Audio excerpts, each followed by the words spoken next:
The Michael Berry Show. In 1924, October 22nd of that year, Ralph Smedley began what would become the first Toastmasters Club. It was known at the time as Smedley Chapter 1 Club. It was open at the YMCA in Santa Ana, California. It started as a set of classes with the aim of improving the communication skills of the young men under Mr. Smedley's charge. Toastmasters International was incorporated under California law 8 years later, December 19th, my son's birthday, of 1932. No, he wasn't born in 32. He was born on December 19th. Ramon, please don't interrupt my story. The first international chapter was established in Vancouver, Canada in 1932. The organization began admitting women in 1973. Throughout its history, Toastmasters has served over 4 million people, and today the organization serves over 352,000 members in 141 countries through its 16,400 member clubs. Toastmasters membership increased rapidly around the turn of the century, nearly 16,000 clubs worldwide by 2016. Many of you have heard of Toastmasters International because it is where some companies will send their employees to learn public speaking. Well, they do an international competition every year, and the 2018 worldwide winner is from right here in Houston. Her name is Ramona J. Smith. As I understand it, she's a public school teacher. Ramona, in what month did you win the championship? August of 2018. And what did that do for you? You get some cash out of that? Oh, my goodness. It's been phenomenal. The publicity, the interviews, the international travel, the recognition, it's been amazing. You're a school teacher? I was a school teacher up until December 20th, and I was able to get an early resignation approved by my superintendent, so now I am speaking full-time. Really? Yes. Who books your speeches? Well, a lot of it comes from Toastmasters organizations who want to have me come speak, and a lot of people kind of just reach out to me via email or social media, and I also have a few publicists and a PR agency. Well, good for you. Where were you teaching? I was teaching in Aldine ISD at MacArthur High School. I taught 10th and 11th grade child development and human growth and development. Child development, as in you're eventually going to be a parent, you need to understand how children work. Precisely. All right. And what made you want to join Toastmasters? I've always wanted to be a motivational speaker. When I was younger, I didn't know that you could do it as a career. So I moved to Los Angeles, and my sister said, well, you're in a new city. You need to start building up your credibility. And she said, join the Toastmasters Club. At that point, I had never heard of Toastmasters, didn't know what it was, and I wanted to be the best speaker that I could be, and so that's why I joined, because I always wanted to be a motivational speaker, and I knew that Toastmasters was a great place for me to become a better speaker. What year was that? That was 2009, or 2010 is when I joined. Okay. And then when did you come to Houston? I just moved to Houston December of 2017. Okay. So did you join a club when you got here? I sure did. That was one of the first things I did when I got down here. I'm with the Sci-Fair Super Speakers. Okay. And how does that work? Do you pay dues to this thing, or how does that work? Yes, you pay dues twice a year. It's not expensive at all. It's like $65 every 6 months, and that keeps your membership in good standing. And do y'all meet? Do y'all gather? What do y'all do? We meet every single Monday, and every club meets at a different day and a different time. We meet Mondays from 6:45 to 8:15. And how is it different than an AA meeting? Like, do you start, you're like, hi, I'm Ramona, and they say, hi, Ramona. No, that's hilarious. Have you been to AA? You know what? I went to support one of my friends, so yes, I know how it works. Okay, so then you can tell me the difference between the meetings. Do y'all have bad coffee and lots of cigarette smoking? We don't. They've cut the cigarette smoking at AA. A friend of mine goes through AA every other year, and I get a running update, and he was furious about 2 years ago. They cut you can no longer smoke cigarettes during AA, which was the only thing that made it bearable. Oh, wow, right. Yeah. Can y'all smoke cigarettes during Toastmasters? No, we don't smoke cigarettes. And Do we you don't smoke? I don't. Oh, okay. But it kind of starts where the president, our club president is actually my sister. So the president What's will call her the name? meeting to order. Her name is Ashley Smith Jackson. Okay, all right. Miss And she'll call the Jackson. meeting to order. Miss Jackson, if you're nasty. You know what? She would have loved that. I'm going to tell her you said that. Well, the sad part is the first Miss Jackson song I think of is Outkast and not that one. I'm sorry, Miss Jackson. But anyway, go ahead. So she'll call the meeting to order. She'll welcome any guests that we have and introduce the inspirational thought. Then someone will give the inspirational thought, and then we'll have a Toastmaster. Like, what would be an example of an inspirational thought?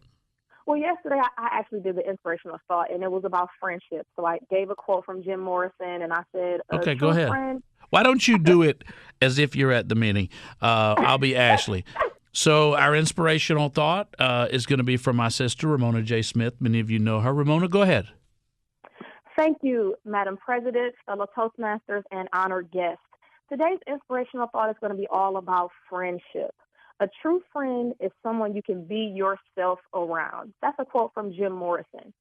Think about who your best friend is. Is it someone who you can really, truly be yourself around? Is it someone where you can let your hair down? Someone, if you trip and fall, he or she will laugh at you, but then help you up.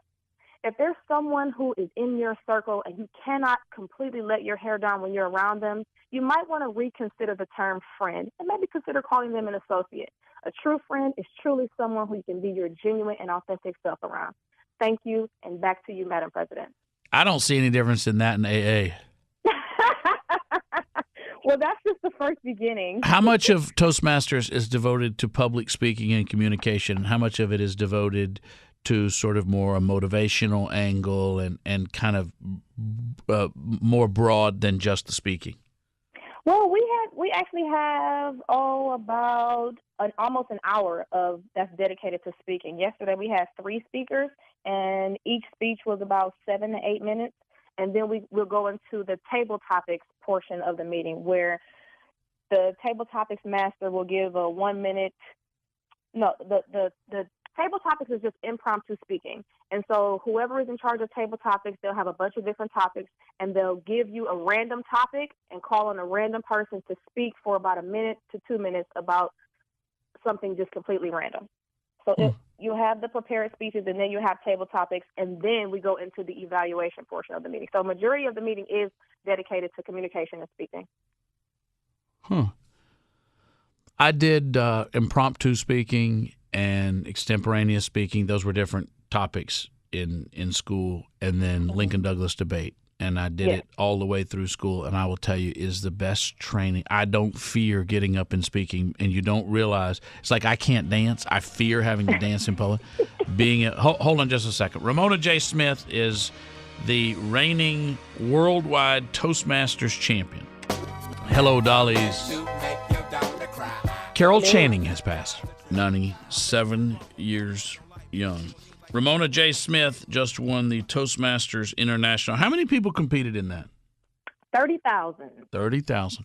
So you had to win at the local level and then district and state, or how does that work? It goes club, area, division, district, semifinals, and finals. And the finals were in the Middle East? The finals were in Chicago at the International Convention. Ah, okay. All right. How many of y'all make the finals? 10. So let's talk about when you joined back in, 09, 10? Yes. Well, the idea was you wanted to learn motivational speaking. You wanted to learn to speak in public. Yes. How hard was that first meeting?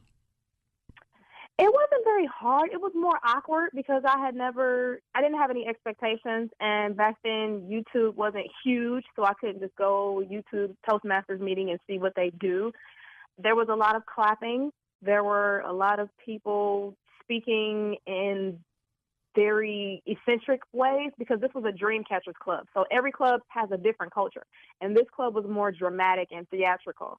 And my club president at the time, Amy Ayano, she was this small Asian woman who wore kimonos to every meeting, and she was just kind of very, very, very artsy. And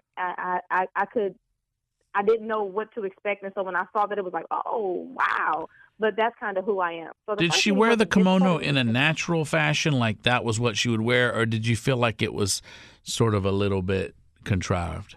At first, yes. I thought it was a little over the top. But after she started wearing them to meeting after meeting, I said, okay, that's just Amy. Have you ever worn a kimono? No, but I want to. That's why I can't wait to go to Asia so I can get me a couple. Okay. So you've been going consistently to these meetings since then? Yes. Every Monday? Well, every club is different, but here every Monday that I'm here, yes. But how did you prepare for this competition? Did you continue to go to the meetings? How important to your preparation was that? It was very important because I was able to practice and get feedback in my club. And my club members some of them actually allow me to come to their homes and practice. And just the support and the feedback is what was very important as far as going to the club meetings every week. So let's go through the points, chapters, or I can't remember what you call them, of the actual speech you gave that won. The rounds. The rounds. And you call it still standing as Yes. if life is a fight, a boxing Yes. match. And you Yes. assume a boxing stance when you do that. So let's go through them round by round. Round one. Round one was college. And I dropped out of college 4 times, unfortunately, because I didn't have any focus or direction. And it was just self-discovery, I guess, looking back on things. It was beautiful. It was a beautiful journey, but continuing to fail over and over, it took a number on my self-esteem for sure. So you did eventually graduate because you couldn't have taught all of us. Oh, yes. I graduated magna cum laude from one of the top institutions in the Midwest. Well, good for you. Round two? Thank you. Round two was speaking, I believe. Or was it No, marriage? divorce. Marriage, yes. Round two was marriage. Yes, I married a really, really great guy, but unfortunately, I just wanted to be married, but I didn't want to be a wife. We didn't go to premarital counseling. I had no experience with marriage, never knew what it was all about. My parents weren't married, so I didn't really understand what it was, but I wanted to have the title of married person and wife, and it was all bad. And so by the time we were like a couple of months in, we both were like, look, we made a horrible mistake. We have to dissolve this.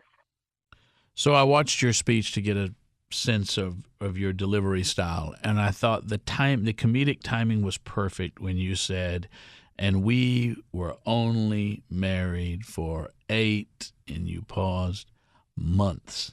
I thought that was perfect.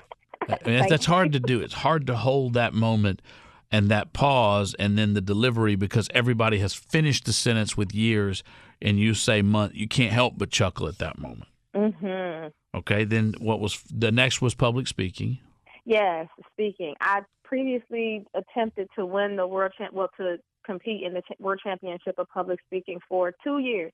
I tried in 2015, and I made it very far, all the way to the district level, and then I placed 3rd. And then I tried it again in 2016, and I didn't even make it out the club level. So the constant failures, it's just like, who am I? Am I a failure? Why can't I win? Let me ask you to speak to people who have not had the benefit of Toastmasters and who may not have the opportunity to train to the extent that you have and to practice to the extent that you have. How would you tell somebody who once a week, every 2 weeks, every quarter, the boss says you got to stand up and give the sales report, and they're mortified about speaking in public? What are a couple of tricks you found are helpful? Well, first of all, definitely find a Toastmasters club, but visit a few to find out which one works best with you. Like you mentioned, there are over 16,000 clubs worldwide, so try to find a club that kind of resonates with who you are and who you feel, the people who are there, you feel comfortable with them, because once you feel comfortable and supported, it'll let down your guard a little bit. The second thing is, if you don't want to focus so much on the speaking, Toastmasters also helps you become a more effective leader. You could take on a leadership position. Right now, I'm the vice president of PR. There's the president, there's a vice president of membership. There are different leadership roles that you can take. Well, you'll still have to speak, but it'll be more focused on making you a better leader. So don't just think that Toastmasters is just all about speaking, and I'm going to have to speak. We need leaders as well. We need people who can lead silently and keep us organized and in order. Ramon wants to know if it's true that as a public speaker, you're taught to picture the audience naked. Ew, no. I would never tell anybody to do that. Okay. He was very curious about that because he's heard that. Well, if that works for you, then do it. But I would never tell anybody to do that. That's kind of creepy. Do you have a reminder you give yourself when you're about to get up and speak? Have fun. Have fun. Connect and have fun. When you watch people speak for the first time at a group meeting or up on a stage, what's one of the things, in addition to have fun, that you see that every speaker, that they could help them, low-hanging fruit, what's an easy thing they could do to make their speech better? Practice, rehearse, practice in front of your family, practice in front of your dog. Get up there and make sure you rehearse what you're going to say. You know what's funny you say that, Ramona?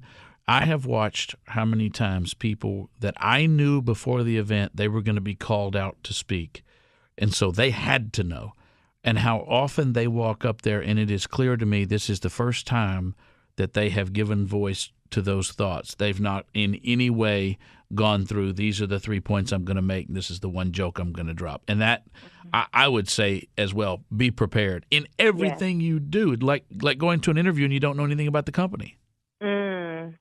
Instant bomb. What else? Practice, prepare. How do you know when to quit a speech? What do you mean when to quit a speech? Do you have a moment? I find that most people that do not give speeches often, they tend to drag on very often. And for me, a cue is when you hear somebody say, like I said, that's the moment I tell people, sit down. Oh, right. Yeah, if you find yourself stumbling and repeating the same thing over and over and saying and using those filler words and those crutch words, just say thank you. Yeah, there's nothing wrong. There's nothing wrong with sitting down. Ramona, congratulations. Very proud of you. Thanks for visiting with us. Thank you for having me. There you have it, Ramona J. Smith.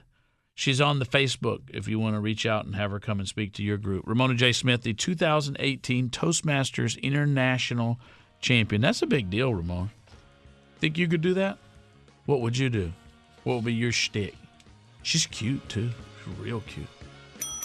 You can't do barbecue at a Toastmaster. What are you going to stand up there and... That's a dumb... You can barbecue. I guess you could provide the food. See, she said they need people. MichaelBerry.com